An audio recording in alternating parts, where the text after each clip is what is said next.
하고 여러분 안녕하십니까? 5월 21일 제12주 현대과학에 의해 원격 강의를 시작하겠습니다. 먼저 여러분 과제 현황을 보여드리겠습니다.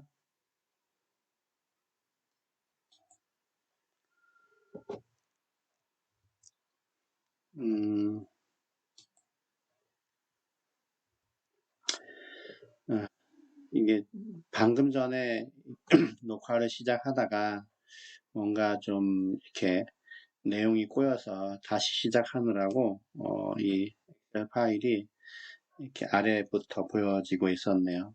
자, 1, 2교시 5월 14일, 그 다음에 5, 6교시 5월 14일 강의에 대한 과제 현황입니다. 본 내용을 진행하기 전에 여러분이 혹시 공학용 계산기 앱을 설치해서 사용하고 있는 그런 사람도 있을 텐데 이제 그 전에 계산기를 하나 제가 이렇게 소개를 했는데 이렇게 몇 가지 이렇게 이제 계산을 하다 보니까 이것저것 누르다 보니까 오류가 좀 있어서 오류 보고를 했는데 여러분도 혹시 그런 경험을 했는지 모르겠어요. 알려준 계산기가 약간 업데이트 되기도 했지만 이제 이 계산기인데 처음에 이제 계산을 하려고 클릭을 하면 이 화면이 뜨는데 한 3초 정도 걸려요. 이거 굉장히 이 현대인들에게는 좀 지루한 시간이죠. 3초라고 하더라도 다른 앱은 금방 뜨는데 그런 점이 약간 이제 문제가 되고 뭐 예를 들어서 1 곱하기 10의 100제곱 하면 숫자가 엄청나게 많이 옆으로 한 100개가 표시되는지 모르겠는데 읽기 힘들 정도로 이렇게 많이 표시가 돼 있어요. 굉장히 불편하겠죠.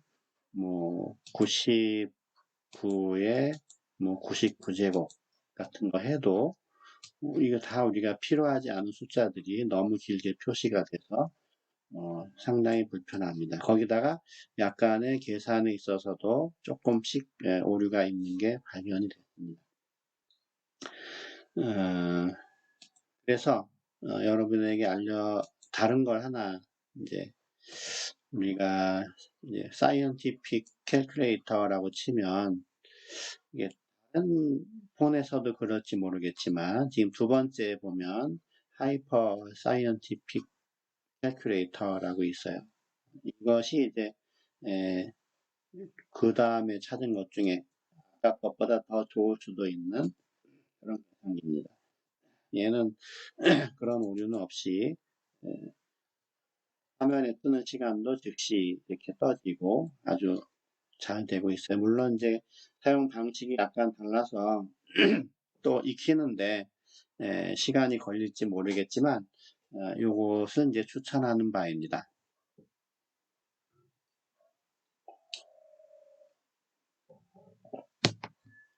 그 다음에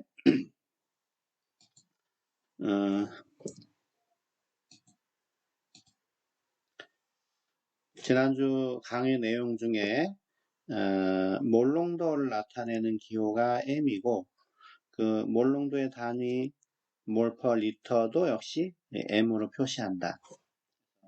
농도도 M이고 단위 뭐 2.0 몰롱도 할 때 이 단위도 M을 쓰는데 그것까지는 그렇다고 하더라도 예제 중에 분자량을 나타낼 때도 우리가 이제 M으로 표시를 해서 이게 식을 나란히 쓰다 보면 이 M과 이 M이 헷갈리는데 뭐 헷갈린다는 의견이 있었어요.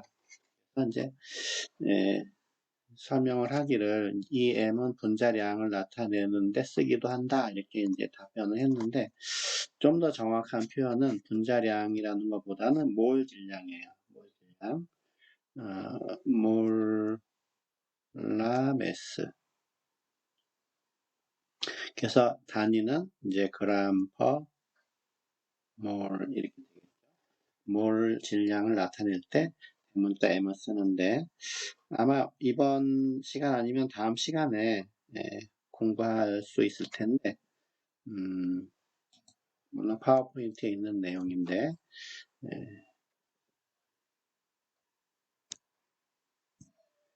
나오겠네. 여기서는 여기 보면 몰 질량 m은 질량을 몰수로 나눈 것으로 정의된다. 이제 이렇게 m으로 표시하고 있죠. 그 농도의 m과 구분하기 위해서 조금 글자체를 바꿨습니다. 그래서 이제 이런 식이 이제 오늘 이제 배우는 기체에 대한 성질의 뒷부분에 나오는 식이에요. 참고로 그냥 이렇게 m을 쓰기도 한다 하고 알아두시면 좋겠습니다. 자, 오늘은 이제 기체에 대한 법칙에서 기체의 성질을 공부하는 날인데 기체는 액체와 고체와는 달리 압력에 상당히 민감하게 작용을 하죠. 압력이 높으면 부피가 줄어들고 압력이 낮으면 부피가 이렇게 커지고 또 온도가 또 올라가거나 내려가도 부피가 변할 것이고 액체와 고체에 있어서와의 다른 점이에요. 그래서 압력이 이제 자주 등장하게 되는데 이 압력의 정의는 단위 면적의 수직으로 작용하는 힘이다. 그래서 단위 면적 그러면 분수로 나타낼 때의 분모에 해당한다 그랬어요. 그래서 어떤 널찍한 판에 수직으로 이렇게 힘이 작용하고 그때 작용하는 그 힘이 이 넓은 판에 균일하게 작용하는데 넓이를 우리가 S라고 하면 그 넓이분의 힘 단위는 제곱미터분의 뉴턴이에요. 요거를 우리는 압력이라고 한다.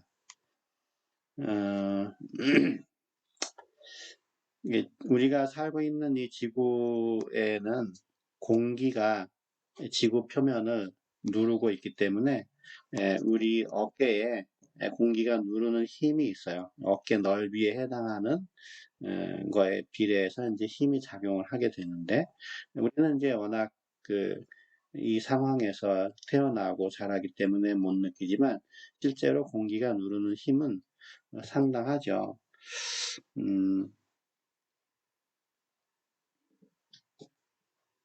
일반적으로 이제 공기나 물이나 이런 그 액체나 기체들을 유체라고 하는데 유체가 어떤 기다란 관이 있을 때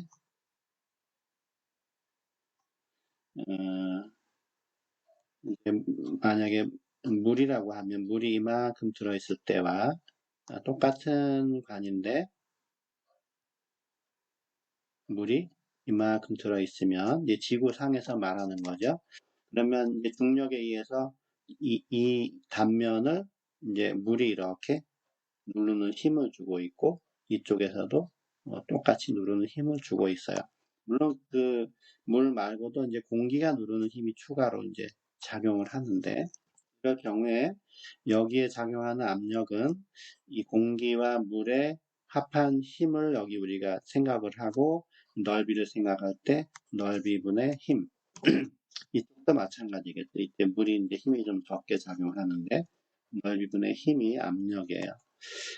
똑같은 높이를 생각을 할 때 만약에 좀 굵은 관이 있었는데 물이 이만큼 차 있다.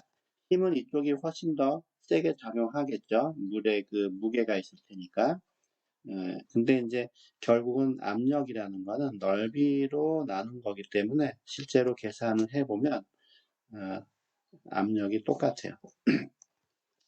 그 다음에 같은 높이라고 하더라도 물이 들어있을 때와 수은이 들어있을 때 수은은 물보다 13배보다도 조금 더 밀도가 크니까 엄청 무거운 그 액체니까 같은 넓이의 같은 높이라고 하더라도 수은이 작용하는 압력과 물이 작용하는 압력은 상당히 다릅니다. 수은이 훨씬 더 크죠. 이게 이제 눈에 잘 안 보이는 공기가 이렇게 차 있다. 공기는 굉장히 높죠. 대기권 전체를 다 올라가면 희박하긴 하지만 공기가 누르고 있으니까 그 공기의 무게를 중력에 의한 공기의 무게를 다 계산해서 이 넓이로 나누면 역시 이 지구 표면에 작용하는 압력이 돼요. 이 압력은 넓이의 넓고 좁고 하고는 상관이 없어요. 어차피 넓이분의 힘이기 때문에. 교과서 화학책에 보면 이제 그런 그림이 나와 있는데, 어, 이게 이제 대기권까지 이렇게 우리가 생각을 한 요 건데, 굉장히 높은 공기 기둥이라고 생각하면 돼요. 이게 이제 지표면에 누르는 힘이 압력인데, 그 힘이 어느 정도 되느냐? 이 오른쪽에 보면 1제곱인치에 14.7 파운드가 누르는 힘과 같다. 이 정도라는 거예요.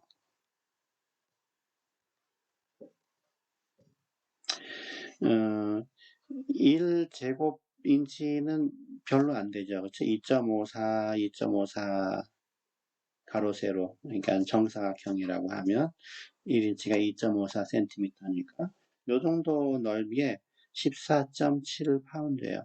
14.7 파운드면은 아마 볼링장에서 꽤 무거운 볼링공에 해당이 되는데 그 무거운 공이 요 좁은 넓이에 누르는 힘에 의한 압력이니까 사실은 굉장히 큰 그런 압력인데 공기가 이렇게 누르고 있는 그 압력이라는 게 이 정도 됩니다.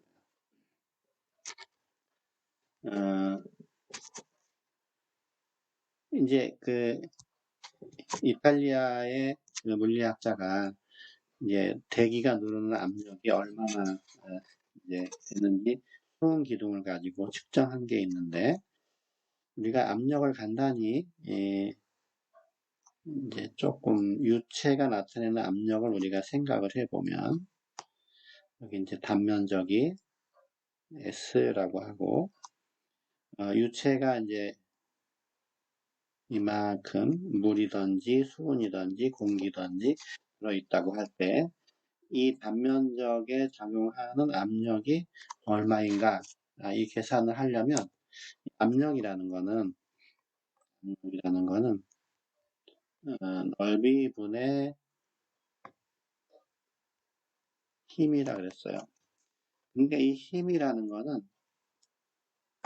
질량에다가 중력 가속도, 이제 무게인 경우에 보통은 질량에다 가속도를 곱하는 건데 지금은 이제 질량에다가 중력 가속도를 곱한 게 됩니다. 근데 이게 유체가 이제 실험을 할 때 보면 이제 이 유체를 큰 그릇에 담아 놓고 압력에 따라서 올라갔다 내려갔다 하니까 여기에 있는 그 유체의 질량을 매번 재는 거는 불편하니까 이제 이제 밀도와 부피를 가지고 질량을 측정하는 거예요. 그러니까 이제 질량이라는 것은 밀도에다가 부피를 곱한 거죠. 그래서 이 힘이라는 거는 D, V, 중력 가속도 E 이렇게 돼요. 근데 이 기둥에 있는 부피를 재는 것도 만만치 않죠. 단면적에다가 높이를 해야 되니까. 그래서 이제 이 부피가 단면적에다가 높이를 곱한 건데 일단 그렇게 써보면 E, S, H, G 이렇게 될 겁니다.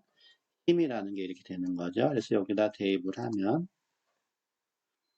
E, S, H, G. 근데 다행히도 분모에도 S가 있기 때문에 S가 약분이 되고 그냥 DHG, DHG.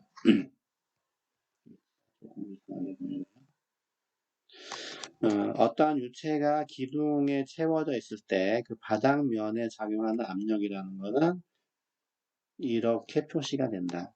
밀도 곱하기 높이 곱하기 중력과 속도 이렇게 되는 겁니다. 뭐 중력과 속도는 어차피 동일할 것이고 결국은 밀도와 높이를 곱한 게 압력이니까 동일한 압력, 만약에 1기압이다 그러면은 밀도가 낮은 거면 높은 압력을 유지할 것이고 밀도가 높은 것은 낮은 압력을 유지해요. 그래서 토리첼리가 1기압일 때 이제 수은 기둥으로 실험을 했더니 76cm가 나왔어요. 그래서 76cm 근처에서 나왔는데 우리는 1기압을 수은 기둥으로 했을 때 16cm 높이에 해당하는 압력을 1기압으로 한다. 정의가 된 겁니다. 또는 0.76m 수은 기둥.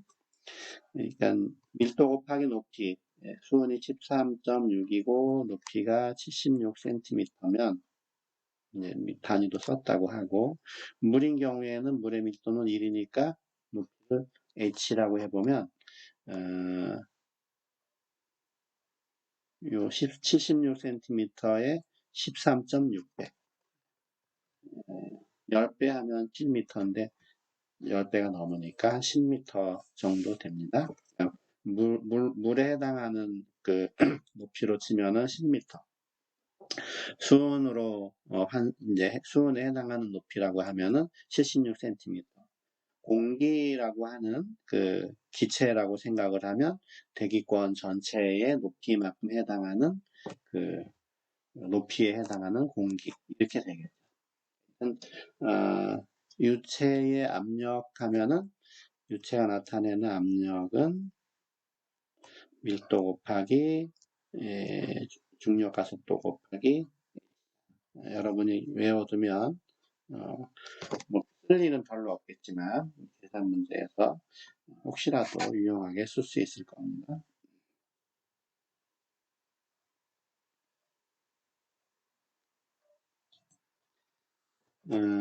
자, 압력의 정의와 유체가 나타내는 압력 두 가지를 이제 금방 공부를 했습니다. 기체는 먼저 얘기한 것처럼 압력에 상당히 민감해요.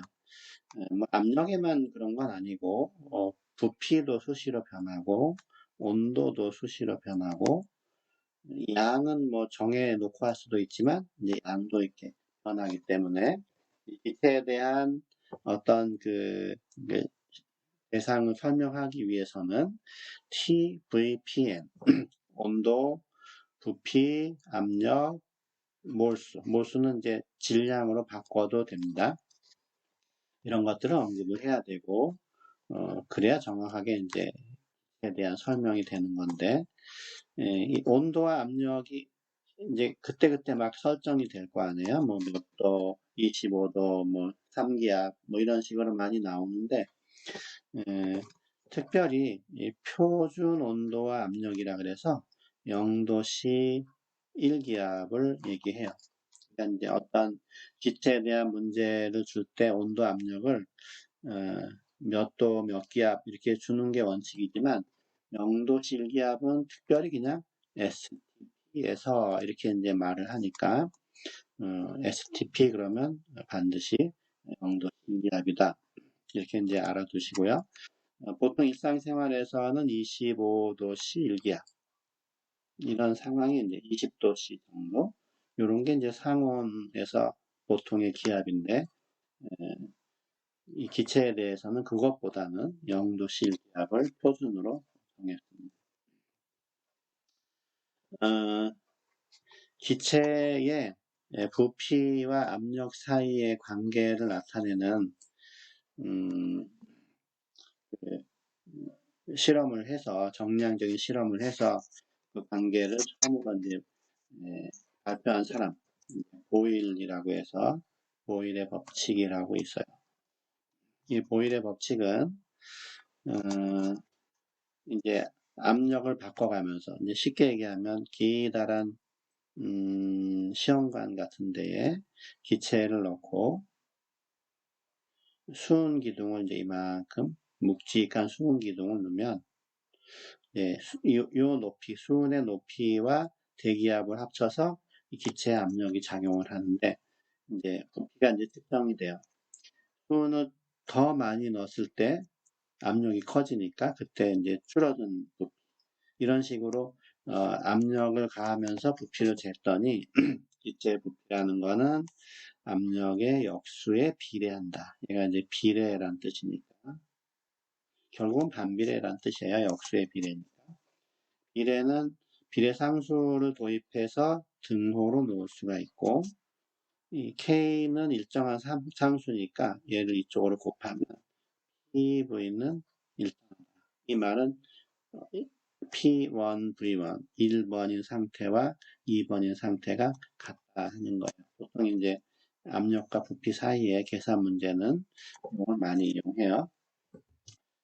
PV, PN 중에 V와 P 사이 관계니까 당연히 T와 N은 고정됐다고 보고 이제 실험을 하는 거겠죠.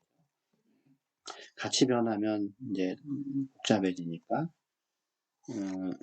그 앞에 이제 토리첼리가 일기압을 측정했던 그 간단한 이제 실험 장치 그림인데,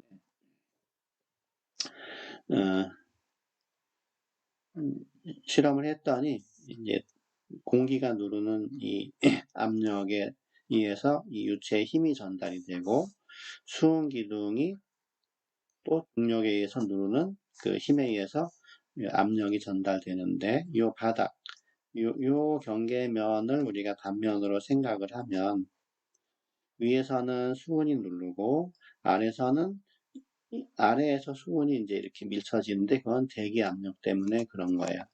그러니까 이제 실험을 여러 번 해서 1기압 그러면 수은 기둥으로 76cm 높이를 유지할 때 우리는 1기압이라고 한다. 이렇게 되어 있습니다. 자, 1기압은 이제 그 76cm인데 앞에서 뭘 배웠냐면 기압이라는 거는 밀도와 중력 가속도와 높이를 곱해서 얻어진다고 했는데 그럼 1기압은 수온에 의한 76cm라고 했으니까 그대로 대입하면 수온이 이제 13.6 g을 킬로그램으로 바꾸려면은 이제 1000으로 나눠야 되겠죠. 킬로그램 센티미터 세제곱을 미터 세제곱을 하려면 또 100만을 곱해야 돼요. 미터. 그 다음에 중력 가속도는 9.8 미터 퍼 세컨드. 높이는 0.16 미터 이렇게 돼요. 그래서 13.6에다가 1000을 나누고 100만을 곱하고 9.8을 곱하고 0.76을 곱하면 101292.8 파스칼. 표준 단위로 하면 압력의 단위가 이제 헥토라는 접두사를 써서 1013 헥토파스칼 이렇게 해요. 근데 1기압을 우리가 이제 단위를 표준 단위로 이제 찾아보면 이제 압력 단위 변환해서 압력을 찾아서 1기압을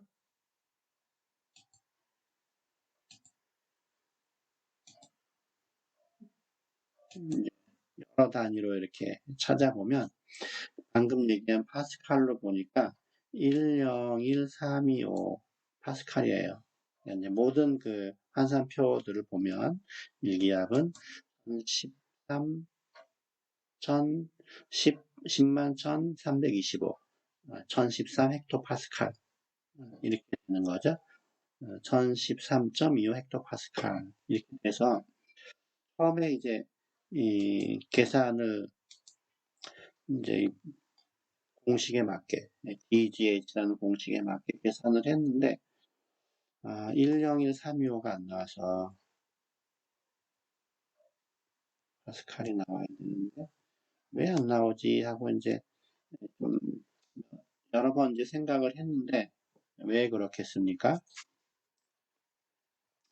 이 101325 파스칼까지 우리가 계산을 하기 위해서는 유효 숫자가 여기 6개가 필요해요. 6개. 6개로 돼 있는 거니까 중간에 들어가는 데이터들도 유효 숫자가 최소한 6개래야 되겠죠. 근데 760 이거는 이제 정의니까 상관없는데 일기압은 이렇게 정해야 한다. 흔히 중력 가속도 9.8m/s 제곱, 수온의 밀도 13.6 g/세제곱센티미터라고 많이 외워서 적용을 하고 있지만 정밀하다고 해야 되겠죠. 정밀한 압력을 계산하기 위해서는 이렇게 근사값을 집어넣어 가지고 나온 이 값들은 의미가 없다. 9.8만 했으면은 10만 정도밖에 우리가 인정을 하지 않는 거죠. 여기까지만 숫자가 있는 거. 여러분들이 혹시 이제 오늘도 물론 과제가 있지만 그 과제는 다른 문제지만 과제를 하면서 혹시라도 관심이 있는 사람들은 중력 가속도와 수온의 밀도를 적어도 유효 숫자 6개 이상 되는 거를 한번 인터넷으로 검색을 해 보세요. 그래서 요 숫자 요 자리에 그거를 대입하고 얘는 그냥 마찬가지입니다. 그리고 여기 이제 10의 마이너스 3승, 10의 6승 그대로 곱해서 계산하면 딱 101325 단위님 된다면 이렇게 얻어질 겁니다. 혹시 계산한 사람들은 과제를 낼 때 이 계산 과정도 정밀한 값을 인용한 계산 과정도 같이 과제 낼 때 첨부해서 주면은 우수 과제로 선정할 테니까 있는 사람은 한번 해보세요. 처음에 앞장에서는 부피와 압력 사이의 관계인데 부피는 압력의 역수에 비례한다 그랬죠. 두 번째는 부피와 온도 사이의 관계인데 이게 그 당시에는 이제 섭씨 온도나 화씨 온도를 했겠죠. 온도, 도시 적당히 온도를 바꿔가면서 부피를 재면은 이런 식으로 증가하는 이 패턴을 얻을 수가 있어요. 이런 식으로 다른 기체로 하면 뭐 다른 부피 양이 달라지면 근데 우리가 이제 여기 기체 부피는 절대 온도에 비례한다 그랬는데 비례하기 위해서는 원점을 지나야 되는데 이 경우는 원점을 안 지나잖아요. 그래서 얘를 연장을 해보면 특이하게도 모든 데이터들이 어떤 한 점을 통해서 놓인 걸 알 수가 있는데 그러면 y축을 여기다 이렇게 잡는 겁니다. 여기를 0으로 잡는 거예요. 섭씨 온도로 재면은 여기가 마이너스 273.15도씨인데 여기를 이제 0도로 잡는 거죠. 단위는 절대 온도 K를 쓰는 거예요. 그러면 물론 데이터는 이 부분은 없지만 이 원점을 지나는 직선의 온도와 부피 관계가 놓이기 때문에 그때는 이제 비례한다고 말을 할 수가 있어요. 부피는 절대 온도에 비례한다. 역시 비례하는 거에 비례 상수를 써서 등호로 놓고 K가 일정하니까 양변을 T로 나누고 그러면 T1분의 V1은 T2분의 V2 하는 걸 알 수 있습니다. 세 번째는 이제 부피와 몰수 사이의 관계예요. 이 몰이라는 거는 개수라 그랬죠. 입자의 개수 사이의 관계다. 봤더니 기체의 부피는 개수에 비례한다. 이게 뭐 법칙이냐, 뭐 당연한 거 아니냐 이렇게 생각이 되겠죠. 왜냐하면 부피라는 거는 크기 성질인데 개수가 2배가 되면 부피도 2배가 되겠죠. 온도와 압력이 일정하다면. 그게 아보가드로 법칙이에요. 기체 부피는 몰수에 비례한다. 변형하는 건 다 앞에랑 똑같은 패턴이니까 뭐 그렇게 뭐 어렵지 않습니다. 그래서 액체나 고체도 부피는 몰수에 비례하죠. 그래서 이 기체의 부피가 몰수에 비례한다는 건 너무나 당연한 얘기고, 당시에 아보가드로가 이제 획기적으로 제안한 그 법칙은 물론 요즘은 다 이렇게 쓰기는 하지만 다른 말로 하면 밑에 있는 것처럼 모든 기체에는 온도와 압력이 같으면 같은 부피 안에 같은 수의 분자가 존재한다. 이것이 이제 좀 더 아보가드로 법칙에 대한 그 의미를 살리는 거예요. 아니면 이렇게 쓰는 게 귀찮으면 기체는 몰수에 비례한다라고 쓰고 이 비례 상수에 대해서 이제 특별히 언급을 하면 돼요.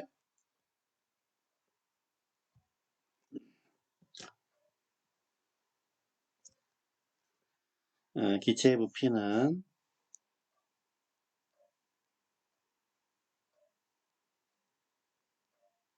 몰수에 비례하기 때문에 KN으로 놓을 수 있는데 이때 이제 비례 상수 K는 모든 기체의 동일한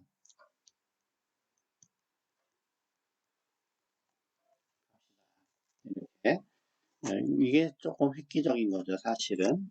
그래서 아보가드로 법칙의 진정한 뜻은 요 괄호 안에 있는 요 문장이 살려주는 거예요. 기체의 부피는 몰수에 비례한다가 맞는데 단 그 비례 상수는 모든 기체에 대해서 동일하다. 이 당시에 아보가드로가 이제 실험을 했을 때 여러 온도와 압력에서 여러 질량으로 했겠지만 이제 결론을 내보면 0도씨 1기압에서 이걸 뭐라 그랬나요? STP에서 라 그랬죠.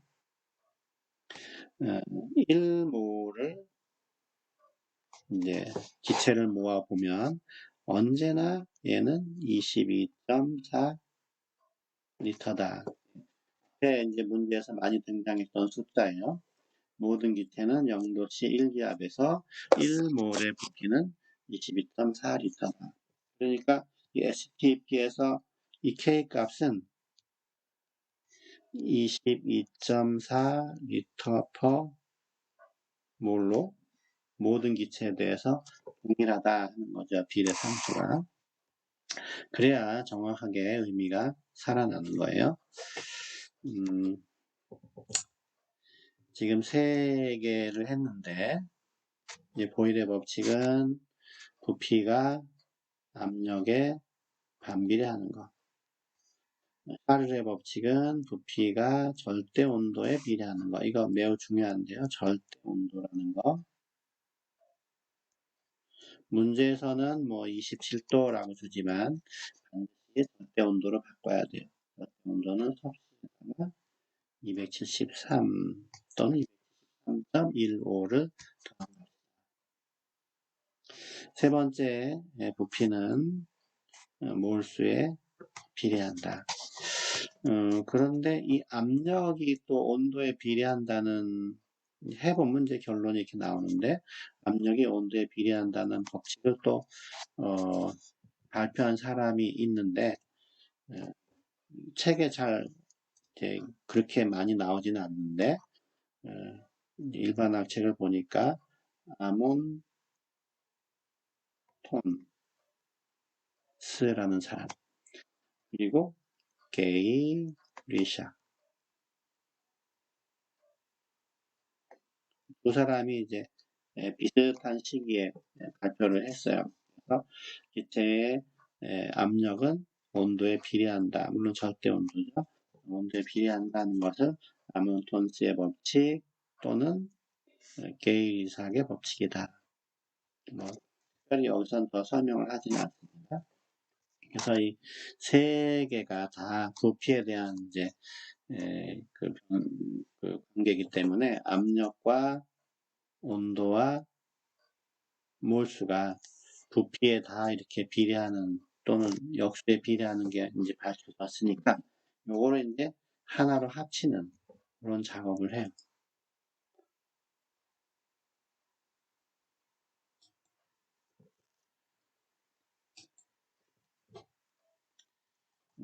예전에 만들 때는 이제 애니메이션을 넣어서 차례대로 이렇게 보여줬는데 이게 이제 버전이 바뀌면서 막 이상하게 깨져서 다 없앴습니다. 이 세 개를 압력과 온도와 몰수가 동시에 막 변하면 어떻게 되느냐?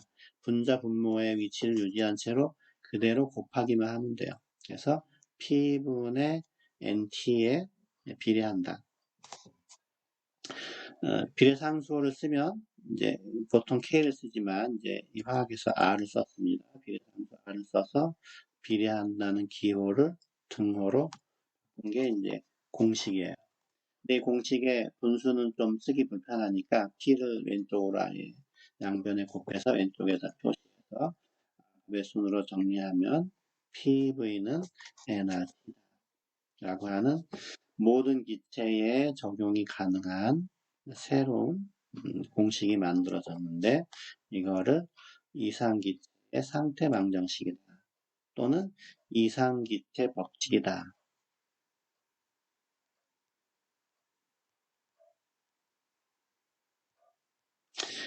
실제 기체는 이제 정밀하게 특정을 하면 이 오차가 아무래도 생기니까 이상기체에 대해서 성립한다. 실제 기체라고 하더라도 압력이 작아지고 온도가 높아지면 그러면 이 등식에 아주 잘 들어맞아요.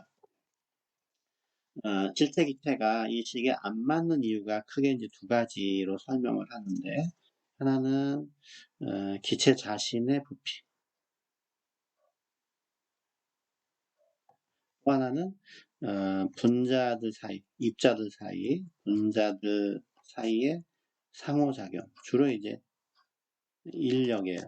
분자 간의 인력이 작용하기 때문에 그게 이제 기체마다 아무래도 조금 차이가 날 테니까 그런 영향 때문에 이 식에서 벗어난다. 이건 이제 보조한 식도 나오긴 했는데 그런 건 이제 우리는 다루지는 않고 그냥 PV는 NRT라고 하는 요 식만 여러분이 잘 기억을 해두면 돼요. 근데 이 기체 우리가 이 비례 상수를 기체 상수라고 이제 부르는데 아보가드로가 실험할 당시에 모든 기체는 0도씨 1기압에서 22.4리터라 그랬죠. PV는 nRT에서 R에 대해서 정리를 하면 NT분의 PV예요. 그러면 이제 0도씨 1기압에서 1몰이 22.4리터라고 했으니까 1기압 22.4리터 1몰 0도는 273. 다른 온도와 압력에 대해서 이 분수 값을 입력을 해도 어차피 상수니까 똑같이 나와야 돼요. 이상기체라고 하면 이제 1은 어차피 필요 없고 요 분자 분모에 있는 숫자를 보면 10분의 1보다 0.1보다 약간 작아서 계산을 해보면 0.0821이 나오게 되고 보통 이제 이 단위까지 같이 적어야 계산식에서 필요하니까 단위까지 같이 여러분은 이제 외워야 됩니다. 기체 상수라고 하는 거는 0.082 또는 0.0821 유효수다가 더 필요하면 3개 아니면 2개까지 리터 기압 per mol K 기압 per mol K 이렇게 돼요.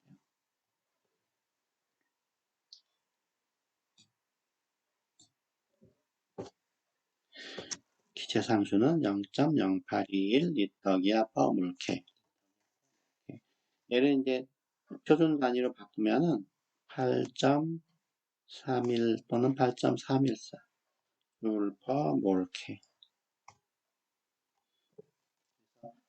보통 이제 기체에 대한 법칙에서는 0.0821 리터 기압 per K를 쓰고 이제 어떤 이제 연력학이라는 그런 분야에서 표준 단위가 필요할 때는 8.31 줄 per mol K를 씁니다.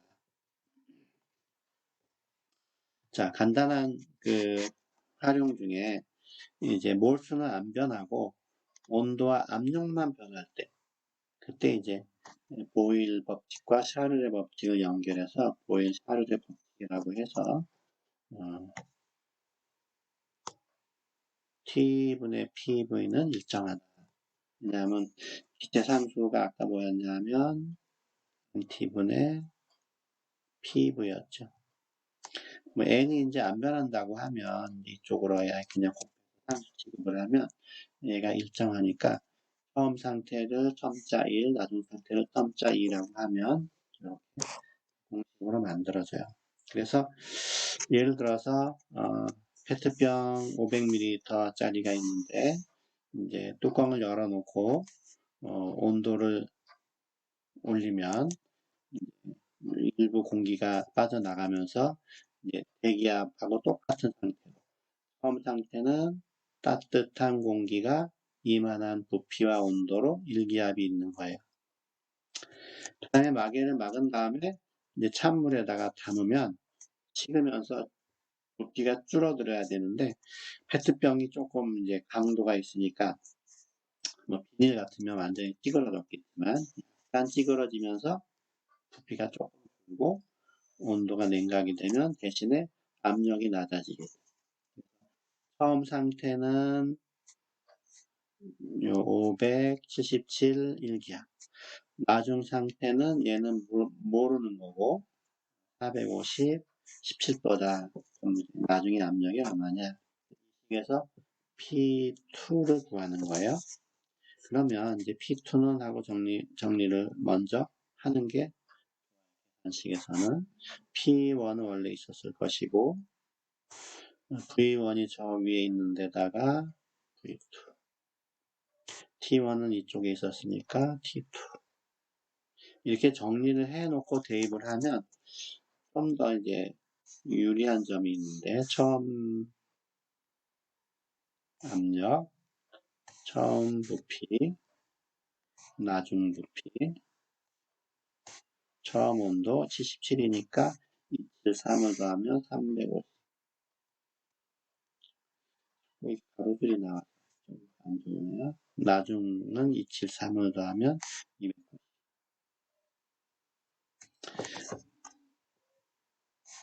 이렇게 해놔야 일단 단위들이 기분 좋게 이렇게 상세가 돼서 이 단위는 계산하면 압력이구나 할 수 있고 또 숫자 예측도 가능하죠. 처음에 1이었다가 450분의 500이니까 얼마인가요?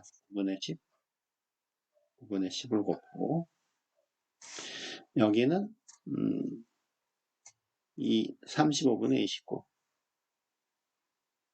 그래서 1기압에서 약간 늘어나고 좀 줄어드는 건데 이 9분의 10보다는 이쪽이 좀 효과가 크니까 아마 0.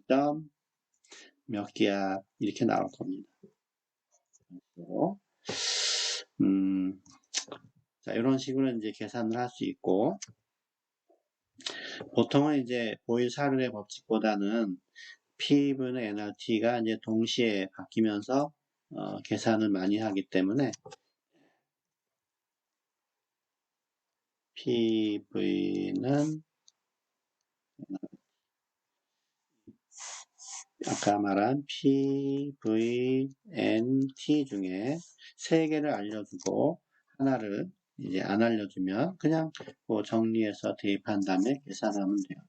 그럼 이제 부피를 물어본다 그러면은 부피는 P분의 NRT 이렇게 되겠죠. 중요한 거는 요 R의 단위가 이제 0.082면은 리터 기압 몰케인. 그래서 오늘 과제는 압력을 기압으로 안 주고 이제 다른 압력으로 이제 주면 그걸 이제 압력의 단위로 이제 바꿔야 또 뭐 부피는 계산 이제 리터로 나오게 될 것이고 온도를 이제 섭씨 온도로 줄 테니까 그러면 절대 온도로 바꿔야 되고 절대 온도로 주면 그냥 대입을 하면 됩니다. 간단한 예를 하나 보죠.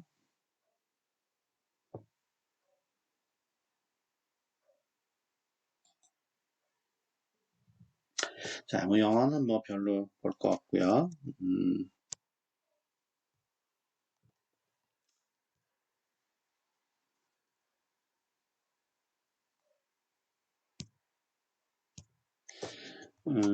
자, 이 갈륨과 염산이 반응해서 수소가 생기는 반응이 있는데 염산은 뭐 과량 있는 거예요. 이게 한계 반응물은 이제 갈륨인데 갈륨을 8.88g을 반응해서 전부 다 이제 생성물로 됐다면 723 토르에서 부피가 얼마냐, 몇 리터냐 이렇게 이제 물어보는 거예요. 토르는 수은 기둥의 높이하고 관련이 있는데 1mm H가 1 토르예요. 1기압은 766cm라고 했으니까 토르는 760mm Hg 이렇게 됩니다. 그래서 이제 723은 1기압이 조금 안 되겠죠? 760보다 작으니까 미리 나눠보면 그 기압이 0.951이에요. 0.951. 자, 모든 그 문제는 화학약로는 몰수로 해서 상대방의 몰수를 계산하는 거니까 얘의 몰수는 질량을 이제 몰질량으로 나누고 얘의 몰수는 2대 3이니까 2분의 3을 곱하겠죠. 그래서 생기는 수소의 몰수가 0.191 몰이다. 그러면 방금 앞에서 연습했던 보여줬던 우리는 P분의 nRT니까 압력, 몰수 금방 계산한 거 단위 포함해서 비례 상수, 기체 상수, 온도 이제 리터만 살아남을 테니까 답은 9.4 리터다. 오늘 과제는 역시 이제 이런 기체의 부피를 측정하는 문제인데 이거를 흉내내서 풀면은 미리 수업 시간에 보여주는 건데 과제는 뭐냐면 여기 있네요.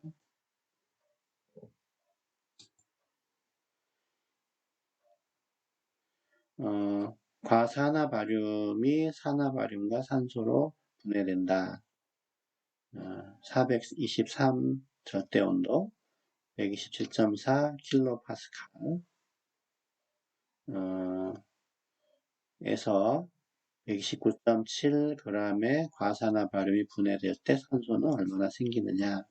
그러니까 얘를 풀려면 킬로파스칼을 기압으로 바꾸는 게 필요하겠죠. 킬로파스칼을 1기압은 101325 또는 101.325 킬로파스칼. 그러면 아까 127이라고 했으니까 1기압보다 약간 클 겁니다. 바꾸고 나머지 과정은 똑같아요. 이제 여기서는 아까는 이제 반응식을 줬는데 지금은 산화바륨, 과산화바륨이 산화바륨과 산소로 분해한다. 여러분이 별로 어렵지 않게 여기 계수를 맞춰서 이제 나중에 요 몰비가 필요할 테니까 그거까지 이용해서 계산을 하면 됩니다. 뭐 원자량 같은 거는 이제 주기율표에서 다 찾을 수 있으니까 한번 찾아서 해보시기 바랍니다. 오늘 수업은 여기까지 하겠습니다.